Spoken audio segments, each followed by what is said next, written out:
Jorvik Inkheart. The chipped ceramic bird, no larger than my thumb, had belonged to my grandmother. A simple thing, really, a souvenir from a forgotten market.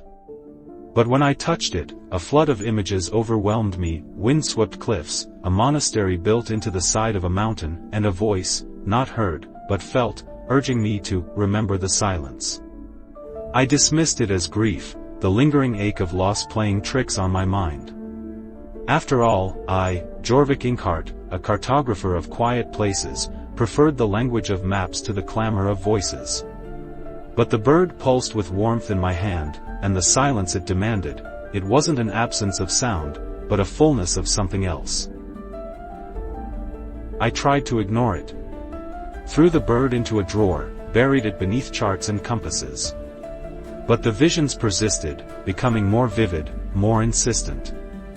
They bled into my waking hours, coloring the mundane with a strange, unsettling beauty. Then came the disappearances. Monks from the Order of Silent Monks, known for their telepathic abilities and their remote mountain sanctuaries, began vanishing. The local authorities dismissed it as wanderlust, but I felt a growing dread. The images the bird showed me weren't of peaceful departures, but of forced silences, of minds emptied. The weight of the ceramic in my pocket felt like a summons I could no longer refuse. The Order, even at the best of times, guarded its secrets fiercely. But I knew of two individuals who might possess the knowledge I sought. Old Man Tiber, a retired linguist who dedicated his life to deciphering the subtle language of the mind, and a woman named Brenna, a former initiate who'd left the Order decades ago, haunted by what she'd seen. Tiber, a whirlwind of eccentric energy, confirmed my fears: the disappearances weren't random. Someone, or something, was actively suppressing the monk's telepathic abilities. Brenna, however, warned me of the dangers. "The silence isn't always peaceful, Jorvik," she'd said, her voice raspy with regret. "Sometimes, it's a prison." Our first test came in the abandoned observatory on the Blackwood coast. The observatory, once used to chart the stars, now pulsed with a strange, oppressive energy. Inside, we found a series of intricate glyphs etched into the floor, glyphs designed to disrupt telepathic communication. The glyphs were protected by a psychic barrier, a shield that fed on our own thoughts and fears. Brenna, with her intimate knowledge of the Order's techniques, managed to weaken the barrier, but it was Tiber who truly unlocked the solution, realizing the glyphs weren't meant to block thoughts, but to redirect them. By focusing our combined mental energy, we overwhelmed the barrier, revealing a hidden chamber and a fragmented message: the collector seeks the resonance. The resonance. A mythical artifact said to amplify telepathic abilities. We argued over our next move. Tiber, obsessed with the intellectual challenge, wanted to study the collector, understand his motives. Brenna, driven by guilt and a desperate need for redemption, wanted to strike immediately, before he could claim the resonance. I, caught between them, tried to mediate, to find a path that balanced caution and action. But the tension grew, fueled by our individual traumas and the collector's growing influence. Finally, Brenna accused Tiber of being reckless, of valuing knowledge above lives. He retorted, calling her a zealot, blinded by her past failures. The rift threatened to shatter our fragile alliance. The collector's fortress lay hidden within the Whisperwind Caves, a labyrinth of tunnels carved into the heart of the Shadow Mountains.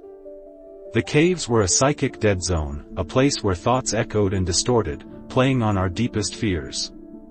Each step deeper felt like a descent into madness. Brenna, haunted by memories of her time in the Order, nearly succumbed to panic, convinced she was being pursued by phantom voices. I, relying on my cartographic skills, guided us through the maze, but even my maps felt unreliable, the tunnels shifting and changing like a fever dream. It was Tiber, surprisingly, who held us together, using his linguistic expertise to decipher the psychic signatures left behind by the collector, guiding us toward our destination. We found the collector in a vast cavern, surrounded by a swirling vortex of psychic energy. He wasn't what I expected, not a monstrous villain, but a gaunt, hollow-eyed man named Silas, driven by a profound loneliness. He'd developed a technology to extract and store the minds of the monks, believing he could create a perfect, silent communion, a world free from the chaos of individual thought. They weren't suffering, he insisted, his voice barely a whisper. I was saving them. But his salvation was a prison, a denial of the very essence of consciousness. The battle wasn't physical, but psychic, a clash of wills that threatened to overwhelm us. Silas unleashed the stored minds of the monks, a chorus of silent screams that assaulted our senses. Silas craved silence, but true silence wasn't the absence of thought, it was the acceptance of it. To defeat him, I realized I couldn't simply destroy his technology. I had to offer him something he lacked: connection. Using the ceramic bird, a conduit for the monk's collective consciousness, I projected my own thoughts, not words, but emotions, memories, a tapestry of human experience. I showed him the beauty of individual thought, the joy of connection, the necessity of both silence and sound. Silas, overwhelmed by the influx of emotions, finally relented, severing the connection to the stored minds. He didn't die, but he was emptied, his ambition extinguished. The monks were freed, their minds restored, and the balance, fractured for so long, was finally restored. The silence that followed wasn't oppressive, but peaceful, a quiet hum of connection, a reminder that even in the deepest silence, we are never truly alone.